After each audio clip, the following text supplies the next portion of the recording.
একটু দই বানানোর চেষ্টা করব, প্রথমবার দইয়ের জন্য ট্রাই করব। এখানে 2-3 দিন আগে আমি দুধ জাল করে রেখে দিছি, রাতের বেলা সকালে দেখি দই বেঁধে গেছে, ছানা বেঁধে গেছে। তো সেই ঘরে থাকা দইটা দিয়েই আমি একটা দই বানানোর চেষ্টা করব। এটা প্রথমে ছাঁকনিতে ঢেকে সারা রাত ওভারনাইট রেখে দিব পানি ঝরার জন্য। দেন যে পানি ঝরার পর যে অবশিষ্ট অংশটা থাকবে সেটা দিয়ে আমি দই বানাবো। আর সাথে আমার এই যে প্রাণের টক দই ছিল সেটাও মিক্স করে দিব, এটাও মিক্সিং করে দিব এটার সাথে।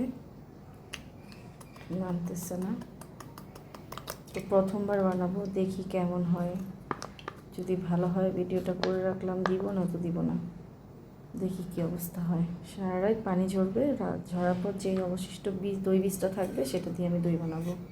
এটার সাথে একটু লেবু অ্যাড করে দিব যাতে দইটা বেশি টক হয়, কারণ ঘরে পাতা যে দইটা হয়েছিল সেটার সাথে লেবু অ্যাড করা হয়নি, টক হয়নি। একটু লেবু দিয়ে দিব বেশি টক করার জন্য। জানি না হবে নাকি, তো কালকে ট্রাই করব। জীবনে প্রথমবার দই বানানো। হাত দিয়ে মিক্স করে দিব, পুরোটা মিক্স করে দিব হাত দিয়ে। মিক্স করে একদম ফাটিয়ে দিব। এভাবে ওভারনাইট আমি রেখে দিব পানি ঝরার জন্য। দেন এই বীজটা দিয়ে সকালে দই করব। দই পাতার জন্য একদম খাঁটি ফুল ক্রিম দুধ পাওয়া যায় বাজারে, গায়ের দুধ, সেটা আনছি আমি। তো দই পাতালে ফুল ক্রিম দুধই লাগে, এটা ভালো করে জাল করে নেব। তারপরে আমি 1/2 কেজি দুধ দিয়ে দই বানাবো, বেশি না অল্প। সারা রাত্র পানি ঝরতে দেওয়ার পরে আমার টক দুধটা এই পর্যায়ে আসছে। প্রায় 1.5 কেজির মতো দুধ আমি এতটুকু করে নিয়েছি। চিনি দিয়ে জাল করে, এখনো গরম আছে, আর একটু ঠান্ডা হবে। চুলায় একটা পাতিল হিট করে নিচ্ছি, তো একটা কাপড় দিয়ে দিব, দেন দিব একটা টাওয়েল দিয়ে পরে হিট করে দেবো কাপড়টাকে। টাওয়েল সহ আমি হিট করে নিচ্ছি এটাকে, এটা যাতে না পুড়ে যায় যেন ভিতরে একটা কাপড় দিয়েছি আমি। যেহেতু আমার ঘরে পাতা দই ছিল, বেশি টক হবে না, তাই একটু লেবু মিক্স করে নিব যাতে আমার যে দইটা বানাবো টক মিষ্টি হয়। সামান্য লেবুর রস দিয়ে এটাকে মাখিয়ে নেব।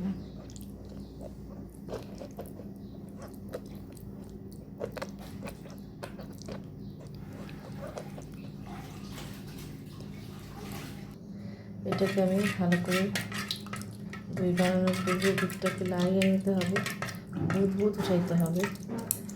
বুদ ভাপ হবে, তারপরে এটা এখন অনেক গরম আছে, আর ঠান্ডা করতে হবে। চিনি দিয়ে দুধটাকে জাল করে নিচ্ছি, এটা একটু ঠান্ডা হবে। এটাকে একটু চুলায় গরম করে নিব। দই পাত্র হলে পাত্রটাকে গরম করে নিতে হবে, আর অন্য কোনো পাত্র হলে লাগবে না। এই পাত্রটাকে গরম করে নিচ্ছি, ধুয়ে পরিষ্কার করে নিয়েছিলাম। ঘুরিয়ে আমি এটা গরম করে নিচ্ছি। এটা একটা দইয়ের পাতিলই ছিল না, সরি ঝোলা করছিল এটাতে আমার।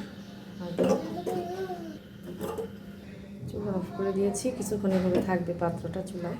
তো এরকম বানানোর পূর্বে একটু লাড়ায় এরকম বুদবুদ আনতে হবে। আমার দইটা ঠান্ডা হয়ে গেছে, দুধটা হাতে রাখা যাচ্ছে। 10 মিনিট হাত ডুবিয়ে রাখা যায়, এরকম একটা তাপমাত্রায় হতে হবে। চুলায় হিট করা এই পাত্র থেকে দই বীজ নিয়ে মাখিয়ে নিব। দই বীজ মাখায় নিচ্ছি, বাকি দই বীজটা আমি দুধের সাথে মিশিয়ে দিব।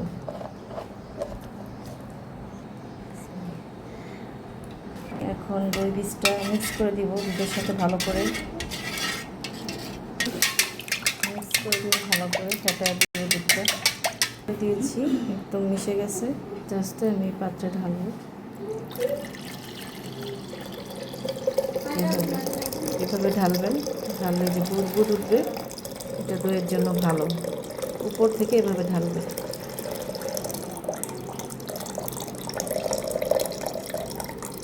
বুদবুদটা দইয়ের জন্য ভালো হয়ে গেছে। এটা আমি এখন পাতিলটা আমি হিট করেছি, চুলাটা অফ করে দিব। এই হিট করা পাতিলটা হয়েছে, টাওয়াল দেওয়া আছে, দইয়ের পাত্রটা বসিয়ে দিচ্ছি। এটা পেরিস দিয়ে ঢেকে দেবো দইয়ের পাত্রটা। এরপর এইভাবে টাওয়ালটা মুড়ে ঢাকনা দিয়ে দেবো। তো এই পরিস্থিতিতে আমি 1.5 ঘন্টার মধ্যে যে দইটা না জমে, পরে আমি আরেকটা প্রসেস অবলম্বন করবো। তারপর আমি এখন দেখবো আমার দইয়ের কী অবস্থা। এটা 1-1.5 ঘন্টার মধ্যে জমার কথা, তো এখনও দেখতেছি জমার কোনো নাম নাই, যেরকম পানি পানি। তো এখন একটা অন্য কাজ করবো দই জমানোর জন্য। গরম পানির ভেতরে দই পাত্রটা রেখে দেবো কিছুক্ষণের জন্য জমানোর জন্য। গরম পানির ভেতরে রেখে এখন আবার ঢেকে দেবো। তো আমি ভাবছিলাম আমার দইটা বোধহয় সুন্দর হয়েছে, খুব সুন্দর জমাট বাঁধছে। তো বাড়ার পরে জমাট ঠিকই বাঁধছে, বাড়ার পর দেখি এটা পুরো নষ্ট হয়ে গেছে, ফাটা ফাটা একটা ভাব। এটা মুখে দেওয়া যাচ্ছিল না, আসলে কী ভুল ছিল জানি না, আপনারা বুঝতে পারলে অবশ্যই জানাবেন।